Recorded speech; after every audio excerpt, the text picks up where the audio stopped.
গতকালকে একটা টেলিভিশন চ্যানেলে লাইভ অনুষ্ঠানে আমাকে এক ভদ্রমহিলা ফোনে একটা প্রশ্ন করেছে। প্রশ্নটা শুনে আমি অবাক হয়ে গেছি এবং লাইভের মধ্যে আমি বললাম যে আপনার প্রশ্নের কি উত্তর দেবো, আমি তো এই প্রশ্ন নিয়ে আমি ভাবতে ভাবতে আমি শেষ হয়ে যাচ্ছি। ভদ্রমহিলা প্রশ্ন করে বলছেন যে আমার স্বামী আমাকে অনেক কষ্ট দেয়, অনেক আমার হক নষ্ট করে। সে বাহির থেকে আসে, এসে মোবাইল টিপে টিভি রিমোট নিয়ে বসে, আমার দিকে তাকায়ও না, জিজ্ঞাসা করে না, অসুখ বিসুখ খেলাম কি মরলাম দেখা দেখি নাই, আমার কোনো হক সে আদায় করে না। আমি নামাজ পড়তে গেলেও সে ডিস্টার্ব করে। শেষ পর্যন্ত আমার নামাজ যেতে অসুবিধা হয়, সে 2টা 3টা পর্যন্ত নানান গুনাহের কাজে লিপ্ত থাকে। তো আমার অসুবিধা হয় দেখে আমি যখন তাকে রিকোয়েস্ট করি যে আমার নামাজের সময় অন্তত আমাকে একটু নামাজটা পড়তে দাও, তখন সে বলে তুমি আরেক রুমে গিয়ে শোও। তো ভদ্রমহিলার প্রশ্নের বিষয় হলো, বলতেছে হুজুর আমার জানার বিষয় হলো এই যে আমি আরেক রুমে গিয়ে ঘুমালাম, এতে কি আমার স্বামীর অধিকার নষ্ট করলাম কিনা। আমি বললাম সুবহানাল্লাহ, এত জুলুমের মধ্যে থেকে একজন মুসলমানের চিন্তা হলো যে আমার দ্বারা কোনো জুলুম হচ্ছে কিনা, আমার দ্বারা তার কোনো অধিকার নষ্ট হচ্ছে কিনা, এর নাম মুসলমান। এটা হলো খাঁটি মুসলমানের আলামত। এই একই ভদ্রমহিলা তিনি একই টেলিফোনে আরেকটা প্রশ্ন করেছেন, বলেছেন যে আমার ছেলে আমার গায়ে হাত তোলে। ভয়ঙ্কর একটা ব্যাপার, যেখানে মা বাবার সামনে শরীরের ময়লা ধুলাবালি ঝাড়ি দেওয়াটাও রীতিমতো তাদের প্রতি অবাধ্যতার শামিল, গুনাহের শামিল।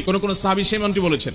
সেখানে মার গায়ে হাত তোলে এক কুলাঙ্গার সন্তান। তো তিনি বললেন যে আমাকে প্রচন্ড আঘাত করার পর আমি খুব কেঁদেছি কষ্টের চোটে, যেহেতু কষ্ট হয়েছে সেজন্য আমি কাঁদলাম, আমার কাদার কারণে আমার সন্তানের কোনো ক্ষতি হবে কিনা হুজুর, এই হলো প্রশ্ন। তো আমি বললাম যে আপনার এই প্রশ্ন থেকে আমাদের সবার শেখার আছে যে মুসলমান নিজের দায়িত্ব, নিজের যে অধিকার সেটা যদি পেতে তার কোন প্রকার তাকে সেটা আদায় করতে কেউ ত্রুটি বিচ্ছুতি করেও, যে আমার অধিকার কেউ আদায় করছে না, ত্রুটি বিচ্ছুতি করছে, অন্যায় করছে, সে দেখবে যে আমার দ্বারা কারোর অধিকার নষ্ট হচ্ছে কিনা, এর নাম হলো মুসলমান।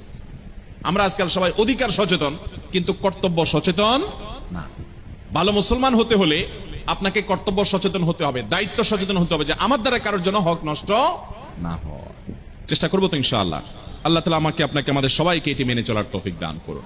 এই একটা আরজ আমি রাখলাম আজকের মাহফিল থেকে, আমরা প্রত্যেকের সাথে এই জিনিসটা নিয়ে যাই যে এখন থেকে আমি কারোর কষ্টের কারণ হবে না। সেটা আমার বন্ধু বান্ধব হতে পারে, প্রতিবেশী হতে পারে, মা বাপ তো বটেই, সেটা স্বামী স্ত্রী হতে পারে, সেটা আমার অফিসে কলিগ হতে পারে, পথচারী হতে পারে, বাসে আমার পাশে সিটালা হতে পারে।